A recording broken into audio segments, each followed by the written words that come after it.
ਚਲੋ ਜੀ ਸ਼ੁਰੂ ਕਰਦੇ ਜ਼ਿਲ੍ਹਾ ਬਰਨਾਲਾ ਤੇ ਪਬਲਿਕ ਰਿਲੇਸ਼ਨ ਦਫ਼ਤਰ ਦੇ ਫੇਸਬੁੱਕ ਲਾਈਵ ਤੋਂ ਵੇਖ ਰਹੇ ਸਾਰੇ ਦਰਸ਼ਕਾਂ ਨੂੰ ਸਤਿ ਸ੍ਰੀ ਅਕਾਲ। ਅੱਜ ਇਸ ਦੌਰਾਨ ਜਿਹੜਾ ਕੋਵਿਡ ਦੇ ਬਾਰੇ ਆਪਾਂ ਗੱਲਬਾਤ ਕਰਾਂਗੇ।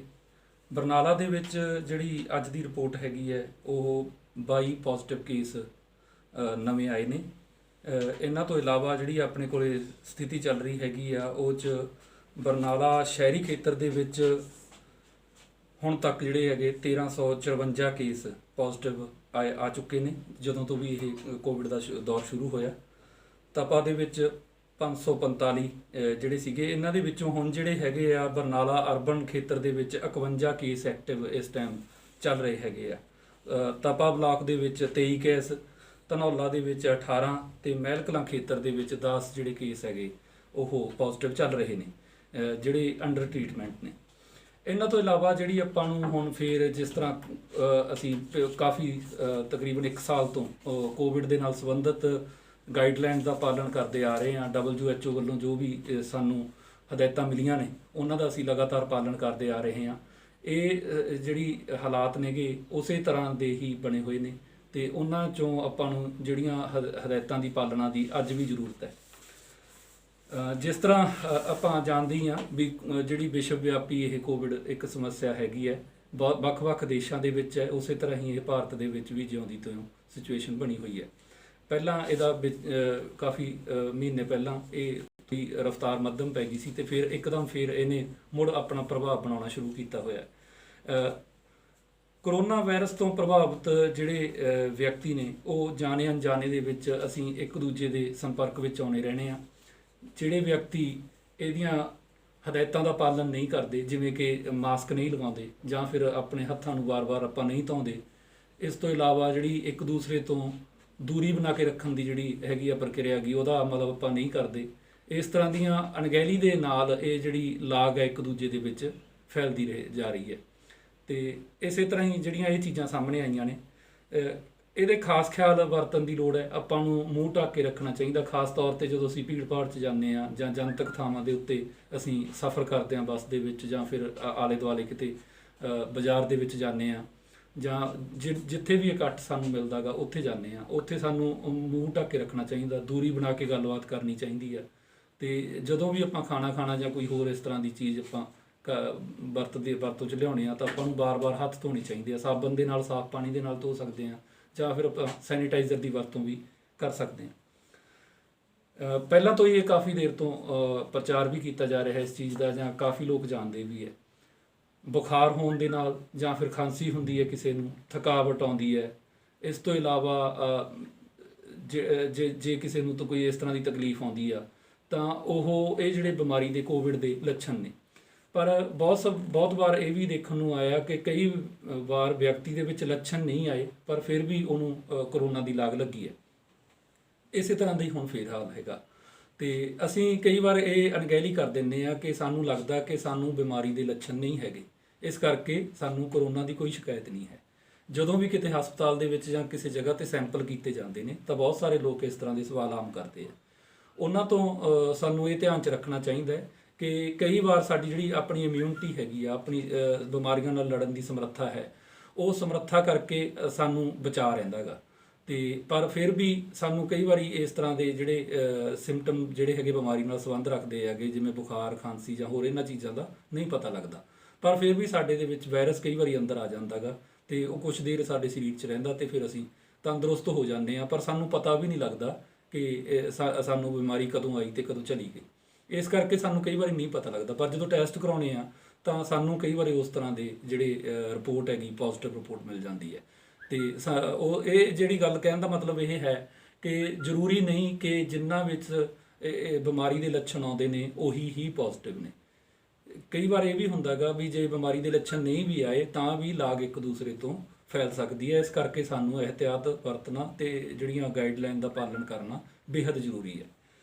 ਤੇ ਹੁਣ ਤੁਹਾਨੂੰ ਇਹ ਦੱਸਣਾ ਚਾਹੁੰਦੇ ਹਾਂ ਕਿ ਜਿਹੜੀ ਕਰੋਨਾ ਨੂੰ ਲੈ ਕੇ ਵੈਕਸੀਨ ਹੈ ਉਹਦਾ ਕਾਫੀ ਦੇਰ ਤੋਂ ਇੰਤਜ਼ਾਰ ਕੀਤਾ ਜਾ ਰਿਹਾ ਸੀਗਾ। ਕਈ ਮਹੀਨੇ ਪਹਿਲਾਂ ਜਦੋਂ ਇਹ ਬਿਮਾਰੀ ਆਈ ਤਾਂ ਉਦੋਂ ਹੌਲੀ ਹੌਲੀ ਇਹ ਚਰਚਾ ਚੱਲੀ ਕਿ ਇਹਦੀ ਵੈਕਸੀਨ ਤਿਆਰ ਕੀਤੀ ਜਾ ਰਹੀ ਹੈ। ਫਿਰ ਕੁਝ ਲੋਕਾਂ ਨੇ ਇਹ ਰਾਹਤ ਮਹਿਸੂਸ ਕੀਤੀ ਕਿ ਹੁਣ ਕਰੋਨਾ ਦੀ ਜਿਹੜੀ ਬਿਮਾਰੀ ਰੋਕਣ ਦੇ ਲਈ ਵੈਕਸੀਨ ਤਿਆਰ ਹੋ ਚੁੱਕੀ ਹੈ, ਜਿਸ ਦੇ ਨਾਲ ਸਾਨੂੰ ਰਾਹਤ ਮਿਲੇਗੀ। ਪਰ ਹਾਲੇ ਵੀ ਜਿਹੜੇ ਬਹੁਤ ਸਾਰੇ ਇਹ ਲੋਕਾਂ ਨੇ ਇਹ ਨਾ ਤਾਂ ਟੀਕਾਕਰਨ ਕਰਵਾਇਆ ਤੇ ਨਾ ਹੀ ਉਹ ਇਹ ਜਿਹੜੀਆਂ ਕੋਵਿਡ ਦੀਆਂ ਗਾਈਡਲਾਈਨ ਨੇ ਉਹਨਾਂ ਦਾ ਪਾਲਣ ਕੀਤਾ ਗਿਆ। ਆਪਣੇ ਬਰਨਾਲਾ ਜ਼ਿਲ੍ਹੇ ਦੇ ਵਿੱਚ ਜ਼ਿਲ੍ਹਾ ਹਸਪਤਾਲ ਬਰਨਾਲਾ ਦਾ, ਉਹ ਤੋਂ ਇਲਾਵਾ ਸਬ ਡਿਵੀਜ਼ਨਲ ਹਸਪਤਾਲ ਤਪਾ, community health centre Dhanaula, Mehal Kalan ਤੇ ਭਦੌੜ, ਉਹਨਾਂ ਤੋਂ ਇਲਾਵਾ ਜਿਹੜੇ ਅਰਬਨ PHC ਹੈਗੀਆਂ ਸੰਧੂਪੱਤੀ ਤੇ ਪ੍ਰੇਮ ਨਗਰ ਬਰਨਾਲਾ ਦੀਆਂ, ਉਹ ਤੇ ਇਹ ਤੋਂ ਪਿੰਡਾਂ ਦੇ ਵਿੱਚ ਜਿਹੜੀਆਂ ਪ੍ਰਾਇਮਰੀ ਹੈਲਥ ਸੈਂਟਰ ਬਣੇ ਹੋਏ ਆ, ਇਸ ਤਰ੍ਹਾਂ ਦੇ ਤਕਰੀਬਨ 18 ਥਾਵਾਂ ਦੇ ਉੱਤੇ ਜਿਹੜਾ ਟੀਕਾਕਰਨ ਕੀਤਾ ਜਾ ਰਿਹਾ। ਹਾਲੇ ਕੁਝ ਦਿਨ ਤੋਂ ਸਾਡੇ ਕੋਲ ਰਿਪੋਰਟਾਂ ਇਸ ਤਰ੍ਹਾਂ ਦੀਆਂ ਵੀ ਆ ਰਹੀਆਂ ਵੀ ਜਿੱਥੇ ਪੰਚਾਇਤਾਂ ਦੇ ਕੁਝ ਆਗੂ ਜਾਂ ਧਾਰਮਿਕ ਸੰਸਥਾਵਾਂ ਦੇ ਆਗੂ ਉਹ ਖੁਦ ਇੱਕ ਗਰੁੱਪ ਦੇ ਰੂਪ ਵਿੱਚ, ਸਮੂਹ ਦੇ ਰੂਪ ਵਿੱਚ ਵੀ ਹੌਲੀ ਹੌਲੀ ਉਹ ਥਾਵਾਂ ਤੇ ਆ ਕੇ ਟੀਕਾਕਰਨ ਆਪਣਾ ਕਰਵਾ ਰਹੇ ਆ। ਬਜ਼ੁਰਗਾਂ ਦੀ ਬਹੁਤ ਸਾਰੀ ਤਾਦਾਦ ਜਿਹੜੀ ਹੈਗੀ ਉਹ ਟੀਕਾਕਰਨ ਥਾਵਾਂ ਤੇ ਪਹੁੰਚ ਰਹੀ ਹੈ ਜਿੱਥੇ ਉਹ ਆਪਣਾ ਟੀਕਾਕਰਨ ਕਰਵਾ ਰਹੇ ਨੇ। ਇਹਨਾਂ ਦੇ ਵਿੱਚ ਜਿਵੇਂ ਸਿਹਤ ਵਿਭਾਗ ਨਾਲ ਜਾਂ ਫਿਰ ਫਰੰਟ ਲਾਈਨ ਤੇ ਜਿਵੇਂ ਪੁਲਿਸ ਵਿਭਾਗ ਹੈਗਾ, ਇਹਨਾਂ ਤੋਂ ਇਲਾਵਾ ਹੋਰ ਜਿਹੜੇ ਵੀ ਵਿਭਾਗ ਸਰਕਾਰ ਦੇ ਸੀਗੇ ਜਿਹੜੇ ਮੂਰਲੀ ਕਤਾਰ 'ਚ ਹੋ ਕੇ ਕਰੋਨਾ ਦੇ ਖਿਲਾਫ ਲੜਾਈ ਲੜ ਰਹੇ ਨੇ, ਉਹਨਾਂ ਦੇ ਵੀ ਟੀਕਾਕਰਨ ਪਹਿਲੇ ਪੜਾਅ ਦੇ ਹੋਏ ਆ। ਉਸ ਤੋਂ ਬਾਅਦ ਜਿਹੜਾ ਹੈਗਾ ਹੁਣ 45 ਤੋਂ 59 ਸਾਲ ਤੱਕ ਦੇ ਉਹ ਲੋਕ ਜਿਨ੍ਹਾਂ ਨੂੰ ਸ਼ੂਗਰ, ਹਾਈਪਰਟੈਂਸ਼ਨ ਜਾਂ ਫਿਰ ਕੋਮੋਰਬਿਡੀ ਨਾਲ ਸੰਬੰਧਿਤ ਮਰੀਜ਼ ਹੈਗੇ ਨੇ, ਉਹਨਾਂ ਦਾ ਵੀ ਟੀਕਾਕਰਨ ਇੱਕ ਮੈਡੀਕਲ ਦੇ ਆਧਾਰ ਤੇ ਹੋ ਰਿਹਾ। ਜਾਂ ਫਿਰ 60 ਸਾਲ ਜਾਂ 60 ਸਾਲ ਤੋਂ ਉੱਪਰ ਸਾਰੇ ਵਿਅਕਤੀ ਇਹ ਟੀਕਾਕਰਨ ਕਰਵਾ ਸਕਦੇ ਆ। ਇਹ ਟੀਕਾਕਰਨ ਬਿਲਕੁਲ ਮੁਫਤ ਹੈਗਾ, ਕੋਈ ਇਹਦੀ ਫੀਸ ਚਾਰਜ ਨਹੀਂ ਕੀਤੀ ਜਾਂਦੀ। ਸਰਕਾਰੀ ਹਸਪਤਾਲਾਂ ਦੇ ਵਿੱਚ ਇਹ ਟੀਕੇ ਮੁਫਤ ਲੱਗ ਰਹੇ ਨੇ ਤੇ ਇਹ ਟੀਕਾਕਰਨ ਕਰਵਾਇਆ ਜਾ ਸਕਦਾ ਹੈਗਾ। ਟੀਕਾਕਰਨ ਦੀ ਐਂਟਰੀ ਵਾਲਾ ਕੋਈ ਲੰਮਾ ਪ੍ਰੋਸੈਸ ਨਹੀਂ ਹੈਗਾ, ਉਹ ਸੰਖੇਪ ਟਾਈਮ ਲੱਗਦਾ ਬੜਾ, ਤੇ ਥੋੜੀ ਤੁਹਾਨੂੰ ਆਧਾਰ ਕਾਰਡ ਜਾਂ ਆਪਣੀ ਪਹਿਚਾਣ ਦੇਣੀ ਪਏਗੀ ਤੇ ਉਸ ਤੋਂ ਐਂਟਰੀ ਤੋਂ ਤੁਰੰਤ ਬਾਅਦ ਤੁਹਾਡੇ ਟੀਕਾਕਰਨ ਹੋ ਜਾਏਗਾ ਤੇ ਆਪਣੀ ਵਾਰੀ ਦੇ ਇੰਤਜ਼ਾਰ ਕਰਨ ਤੇ ਇਹਦੇ ਲਈ ਖਾਸ ਖਿਆਲ ਇਹ ਰੱਖਣਾ ਪੈਂਦਾ ਕਿ ਉਸੇ ਸੰਸਥਾ ਦੇ ਵਿੱਚ ਉੱਥੇ ਬੈਠਣ ਲਈ ਥਾਂ ਹੁੰਦੀ ਹੈ ਤੇ ਉੱਥੇ ਤੁਹਾਨੂੰ ਤਕਰੀਬਨ ਅੱਧਾ ਘੰਟਾ ਰੁਕਣਾ ਪਏਗਾ, ਕਿਉਂਕਿ ਕਾਰਨ ਇਹ ਹੈ ਵੀ ਜੇ ਟੀਕਾਕਰਨ ਤੋਂ ਬਾਅਦ ਕੋਈ ਮਾਮੂਲੀ ਕਿਸੇ ਨੂੰ ਕੋਈ ਸ਼ਿਕਾਇਤ ਆਉਂਦੀ ਹੈ ਤਾਂ ਉਹ ਉੱਥੇ ਉਹਦੀ ਟ੍ਰੀਟਮੈਂਟ ਜਾਂ ਉਹਦਾ ਅਨੁਭਵ ਪਤਾ ਲੱਗ ਸਕਦਾ ਹੈ ਕਿ ਕਿਸੇ ਨੂੰ ਕੋਈ ਇਹਦਾ ਸਾਈਡ ਇਫੈਕਟ ਜਾਂ ਨਹੀਂ ਹੋਇਆ। ਪਰ ਇਹ ਦੱਸਦੇ ਹੋਏ ਤੁਹਾਨੂੰ ਜਾਣਕਾਰੀ ਜ਼ਰੂਰ ਦੇਣਾ ਚਾਹਾਂਗੇ ਕਿ ਬਰਨਾਲਾ ਦੇ ਵਿੱਚ ਹਾਲੇ ਤੱਕ ਇਸ ਤਰ੍ਹਾਂ ਦਾ ਕੋਈ ਵੀ ਮੇਜਰ ਕੇਸ ਨਹੀਂ ਸਾਹਮਣੇ ਆਇਆ ਵੀ ਜਿਹਨੂੰ ਟੀਕਾਕਰਨ ਤੋਂ ਬਾਅਦ ਕੋਈ ਗਲਤ ਅਸਰ ਹੋਇਆ ਹੋਵੇ। ਹੁਣ ਤੱਕ ਜਿਹੜੀ ਜਾਣਕਾਰੀ ਹੈਗੀ ਹੈ ਉਹ ਸਿਹਤ ਤੇ ਫਰੰਟ ਲਾਈਨ ਜਿਹੜੇ ਵਰਕਰ ਹੈਗੇ ਉਹ 3926 ਵਿਅਕਤੀਆਂ ਦੇ ਇਹ ਟੀਕਾਕਰਨ ਹੋ ਚੁੱਕਿਆ। 352 ਉਹ ਵਿਅਕਤੀ ਨੇ ਜਿਹੜੇ 45 ਤੋਂ 59 ਸਾਲ ਦੇ ਨੇ ਤੇ ਜਿਨ੍ਹਾਂ ਨੂੰ ਸ਼ੂਗਰ, ਹਾਈਪਰਟੈਂਸ਼ਨ ਜਾਂ ਹੋਰ ਇਸ ਤਰ੍ਹਾਂ ਦੀਆਂ ਬਿਮਾਰੀਆਂ ਸੀ। ਇਹਨਾਂ ਤੋਂ ਇਲਾਵਾ 60 ਸਾਲ ਜਾਂ 60 ਸਾਲ ਤੋਂ ਉੱਪਰ 2408 ਵਿਅਕਤੀ ਨੇਗੇ ਜਿਹੜੇ ਹੁਣ ਤੱਕ ਬਰਨਾਲਾ ਜ਼ਿਲ੍ਹੇ ਦੇ ਵਿੱਚ ਟੀਕਾਕਰਨ ਕਰਵਾ ਚੁੱਕੇ ਆ। ਤਕਰੀਬਨ ਹੁਣ ਤੱਕ 6687 ਵਿਅਕਤੀਆਂ ਦੇ ਟੀਕਾਕਰਨ ਕੀਤਾ ਜਾ ਚੁੱਕਿਆ। ਇਹਦੇ ਨਾਲ ਜਿਸ ਤਰ੍ਹਾਂ ਆਪਾਂ ਕਰੋਨਾ ਦੀ ਲਾਗ ਜਿਹੜੀ ਦਾ ਹੁਣ ਚੱਲ ਰਿਹਾ ਹੈਗਾ ਵੀ ਕਰੋਨਾ ਬਿਮਾਰੀ ਦਾ ਦੁਬਾਰੇ ਮੁੜ ਅਸਰ ਹੈ, ਇਹਦੇ ਵਿੱਚ ਇਹ ਵੀ ਗੱਲ ਸਪਸ਼ਟ ਹੈ ਵੀ ਜਿਹੜੇ ਟੀਕਾਕਰਨ ਦੋ ਟੀਕਾ ਲੱਗਦੇ ਆ ਆਪਣਾ ਟੀਕਾਕਰਨ ਪ੍ਰੋਸੈਸ ਜਿਹੜਾ ਪੂਰਾ ਨਹੀਂ ਕਰਵਾਉਂਦੇ। ਜਿਨ੍ਹਾਂ ਨੂੰ ਦੋਵੇਂ ਟੀਕੇ ਨਹੀਂ ਲੱਗਦੇ ਉਹ ਪੂਰਨ ਤੌਰ ਤੇ ਕਰੋਨਾ ਤੋਂ ਸੁਰੱਖਿਅਤ ਨਹੀਂ ਹੈਗੇ। ਕਹਿਣ ਦਾ ਮਤਲਬ ਇਹ ਕਿ ਪਹਿਲਾ ਟੀਕਾ ਬਹੁਤ ਸਾਰੇ ਵਿਅਕਤੀਆਂ ਦੇ ਇਹਨਾਂ ਦੇ ਲੱਗ ਚੁੱਕੇ ਆ। 6600 ਵਿਅਕਤੀਆਂ ਦੇ ਵਿੱਚੋਂ ਬਹੁਤ ਸਾਰੇ ਵਿਅਕਤੀਆਂ ਨੇ ਪਹਿਲੀ ਡੋਜ਼ ਲਈ ਹੈ, ਜਿਨ੍ਹਾਂ ਦਾ 28 ਦਿਨਾਂ ਬਾਅਦ ਦੂਸਰਾ ਟੀਕਾਕਰਨ ਹੋਣਾ। ਸਾਰੇ ਲੋਕਾਂ ਨੂੰ 2 ਟੀਕੇ ਇਹ ਲਗਵਾਉਣੇ ਜ਼ਰੂਰੀ ਨੇ ਇਹਨਾਂ ਨੂੰ। ਤੇ ਇਹਨਾਂ ਤੋਂ ਇਲਾਵਾ ਜਿਹੜੇ ਵਿਅਕਤੀ ਟੀਕਾਕਰਨ ਨਹੀਂ ਕਰਵਾਉਂਦੇ ਉਹ ਕਰੋਨਾ ਦੇ ਜਿਹੜੇ ਆਪਾਂ ਕਹੀਏ ਵੀ ਉਹ ਕਿਸੇ ਵੀ ਸਮੇਂ ਉਹਨਾਂ ਨੂੰ ਇਹ ਲਾਗ ਲੱਗ ਸਕਦੀ ਹੈ। ਇਸ ਕਰਕੇ ਇਹ ਬਿਲਕੁਲ ਯਕੀਨੀ ਬਣਾਇਆ ਜਾਣਾ ਚਾਹੀਦਾ ਹੈ ਕਿ ਜਿਹੜੇ ਵੀ ਵਿਅਕਤੀਆਂ ਦੇ ਕੋਈ ਪਹਿਲਾ ਟੀਕਾ ਲੱਗਦਾ ਹੈਗਾ ਕਰੋਨਾ ਤੋਂ ਸੁਰੱਖਿਅਤ ਰਹਿਣ ਲਈ, ਉਹਨਾਂ ਦੇ ਦੂਜਾ ਟੀਕਾ ਵੀ ਉਹ ਆਪਣਾ ਸਹੀ ਸਮੇਂ ਤੇ ਸਾਰੇ ਕਰਵਾਉਣ। ਤੇ ਇਹ ਆਪਾਂ ਤਾਂ ਹੀ ਇਸ ਬਿਮਾਰੀ ਤੋਂ ਸੁਰੱਖਿਅਤ ਰਹਿ ਸਕਦੇ ਹਾਂ ਕਿ ਜੇ ਦੋਹੇ ਟੀਕੇ ਸਾਡੇ ਲੱਗ ਚੁੱਕੇ ਹੋਣਗੇ। ਤੇ ਇਹ ਹੁਣ ਤੱਕ ਇਹ ਵੇਖਿਆ ਗਿਆ ਵੀ ਜਿਹਨਾਂ ਦੇ ਵੀ ਦੋਵੇਂ ਟੀਕੇ ਇਹ ਸੰਪੂਰਨ ਲੱਗੇ ਨੇ ਉਹਨਾਂ ਨੂੰ ਕਰੋਨਾ ਦੇ ਨਾਲ ਪੋਜ਼ਿਟਿਵ ਹੋ ਸਕਦੇ ਨੇ, ਪਰ ਉਹਨਾਂ ਨੂੰ ਜਿਹੜੀ ਆਪਾਂ ਹਸਪਤਾਲ ਪਹੁੰਚਣ ਤੱਕ ਦੀ ਸਥਿਤੀ ਹੈ ਜਾਂ ਫਿਰ ਉਸ ਤੋਂ ਵੀ ਜ਼ਿਆਦਾ ਜੇ ਕੋਈ ਗੰਭੀਰ ਜਿਹੜੀ ਸਥਿਤੀ ਹੈ ਉਹ ਇਸ ਤਰ੍ਹਾਂ ਦੀ ਹਜੇ ਨਹੀਂ ਬਣੇਗੀ। ਤੇ ਇਹ WHO ਵੱਲੋਂ ਤੇ ਹੋਰ ਬਹੁਤ ਸਾਰੀਆਂ ਸੰਸਥਾਵਾਂ ਵੱਲੋਂ ਜਾਂ ਮਾਹਰਾਂ ਵੱਲੋਂ ਵੀ ਇਹੀ ਰਾਏ ਦਿੱਤੀ ਜਾ ਰਹੀ ਹੈ। ਬਹੁਤ ਸਾਰੇ ਲੋਕਾਂ ਨੂੰ ਇਹ ਵੀ ਸਵਾਲ ਹੁੰਦੇ ਨੇ ਕਿ ਜੇ ਸਾਡੇ ਜਿਹੜਾ ਦਰਦ ਕਿੰਨਾ ਹੁੰਦਾ ਇਹਦਾ ਟੀਕੇ ਦਾ, ਜਾਂ ਫਿਰ ਅਸੀਂ ਟੀਕਾ ਲਗਵਾਈਏ ਜਾਂ ਨਾ ਲਗਵਾਈਏ। ਇਹ ਵੀ ਬੜੀ ਸਪਸ਼ਟ ਗੱਲ ਹੈਗੀ ਆ ਵੀ ਜਿਹੜਾ ਇਹਦਾ ਦਰਦ ਹੈ ਬਹੁਤ ਮਾਮੂਲੀ, ਜਿਹੜੇ ਬੱਚਿਆਂ ਦੇ ਟੀਕਾਕਰਨ ਲਈ ਜੋ ਸਿਰਿੰਜ ਆਉਂਦੀਆਂ ਨੇਗੀਆਂ ਉਹੀ ਉਸ ਤਰ੍ਹਾਂ ਦੀਆਂ ਸਿਰਿੰਜ ਜਾਂ ਸੂਈਆਂ ਹੀ ਇਸ ਦੇ ਵਿੱਚ ਇਸਤੇਮਾਲ ਹੁੰਦੀਆਂ। ਬਹੁਤੇ ਲੋਕਾਂ ਨੂੰ ਟੀਕਾ ਲਵਾਉਣ ਵੇਲੇ ਇਹ ਪਤਾ ਵੀ ਨਹੀਂ ਲੱਗਦਾ ਕਿ ਉਹਨਾਂ ਦੇ ਟੀਕਾ ਕਦੋਂ ਲੱਗ ਗਿਆ, ਤੇ ਉਹ ਸਾਹਮਣੇ ਦੇਖਦੇ ਨੇ। ਬਿਲਕੁਲ ਉਹਨਾਂ ਨੂੰ ਉਦੋਂ ਪਤਾ ਲੱਗਦਾ ਵੀ ਜਦੋਂ ਮਤਲਬ ਉਹਨੂੰ ਖੁਦ ਪੁੱਛਦੇ ਆ ਕਈ ਕਿ ਸਾਡੇ ਇੰਜੈਕਸ਼ਨ ਵੀ ਸਾਨੂੰ ਦਰਦ ਨਹੀਂ ਹੋਇਆ। ਹਾਲਾਂਕਿ ਉਹਨਾਂ 'ਚ ਪਹਿਲਾਂ ਬਹੁਤ ਘਬਰਾਹਟ, ਕਈ ਲੋਕ ਇਹ ਮੰਨਦੇ ਆ ਵੀ ਸਾਡੇ ਦਰਦ ਹੋਏਗਾ। ਜਦੋਂ ਇੱਕ ਵਿਅਕਤੀ ਦੇ ਟੀਕਾ ਲੱਗ ਰਿਹਾ ਹੁੰਦਾ ਗਾ, ਕਈ ਦੂਰੋਂ ਲੁਕ ਕੇ ਦੇਖਦੇ ਆ ਕਿ ਕੋਈ ਦਰਦ ਤਾਂ ਨਹੀਂ ਹੋ ਰਿਹਾ ਜਾਂ ਕੁਛ ਇਸ ਤਰ੍ਹਾਂ ਦਾ ਤਾਂ ਨਹੀਂ ਹੈ। ਫਿਰ ਉਹ ਆਪਸ 'ਚ ਜਦੋਂ ਉਹਨਾਂ ਦੇ ਟੀਕਾਕਰਨ ਹੋ ਜਾਂਦਾ, ਫਿਰ ਆਪਸ 'ਚ ਕਈ ਜਾਣੇ ਬੈਠੇ ਥੋੜ੍ਹੀ ਬਹੁਤ ਦੂਰੀ ਤੋਂ ਗੱਲਬਾਤ ਵੀ ਕਰਦੇ ਨੇ ਕਿ ਮੈਨੂੰ ਨਹੀਂ ਦਰਦ ਹੋਇਆ ਜਾਂ ਇਸ ਤਰ੍ਹਾਂ ਦੀ ਕੋਈ ਸ਼ਿਕਾਇਤ ਨਹੀਂ। ਤੇ ਇਹ ਜਿਹੜੀ ਹੈਗੀ ਵੀ ਮਾਮੂਲੀ ਕਿਸੇ ਨੂੰ ਬੁਖਾਰ ਹੋ ਸਕਦਾ, ਥੋੜ੍ਹਾ ਬਹੁਤ ਉਹਨਾਂ ਨੂੰ ਕੋਈ ਮਾਮੂਲੀ ਤਕਲੀਫ, ਯਾਨੀ ਕਿ ਜਿਨ੍ਹਾਂ ਨੂੰ ਆਪਾਂ ਕਹੀਏ ਕਿ ਬਹੁਤ ਮਾਮੂਲੀ ਤਕਲੀਫ ਹੋ ਸਕਦੀ ਹੈ ਵੀ ਜਿੱਥੇ ਟੀਕਾ ਲੱਗਿਆ ਉੱਥੇ ਥੋੜ੍ਹਾ ਬਹੁਤ ਦਰਦ ਸੂਈ ਦਾ ਹੋ ਸਕਦਾ।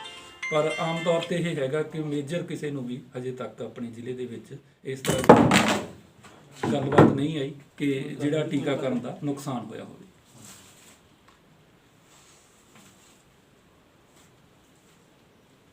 ਇਹਨਾਂ ਤੋਂ ਇਲਾਵਾ ਜਿਹੜੇ ਕੁਝ